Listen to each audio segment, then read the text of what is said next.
যুবকেরা, তোমরা মনে করেছো বিজ্ঞান অনেক বড় ব্যাপার আর ইসলাম কোরআন অনেক নিচের ব্যাপার। না, বিজ্ঞান মানে কি? বিজ্ঞান মানে হলো বিশেষ জ্ঞান। বিশেষ জ্ঞান। যেমন এই মাইক যা দিয়ে আমি কথা বলছি, এটা তৈরি হয়েছে, লোহা আছে, দস্তা আছে, প্লাস্টিক আছে, সিলভার আছে, আরো অনেক কিছু আছে। লোহা, দস্তা, সিলভার, প্লাস্টিক, এই জিনিসগুলি মূলভাবে কে তৈরি করেছে? মাশাআল্লাহ, সবাই বুঝেছেন। তৈরি করেছে কে? বিজ্ঞান কি করেছে? বিজ্ঞান এগুলি এখান থেকে ওখান থেকে জোড়াতালি দিয়ে অ্যাসেম্বল করেছে, এটাকে মাইকে রূপান্তরিত করেছে। এটা একটা টেবিল।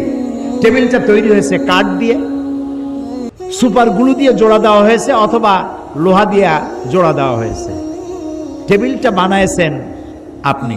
বিজ্ঞানীরা টেবিল আবিষ্কার করেছে, চেয়ার আবিষ্কার করেছে, কিন্তু মূল জিনিস কাঠটা, লোহাটা কার তৈরি? আল্লাহর তৈরি। প্লেন তৈরি করে আপনি আকাশে উড়াচ্ছেন, প্লেন তৈরি করেছেন যে সব মৌলিক জিনিস দিয়ে, ওটা কার তৈরি? ক্ষেপণাস্ত্র তৈরি করেছেন, টর্পেডো তৈরি করেছেন, জাহাজ তৈরি করেছেন, গাড়ি তৈরি করেছেন, কম্পিউটার তৈরি করেছেন, যা তৈরি করেছেন মৌলিক জিনিস কার?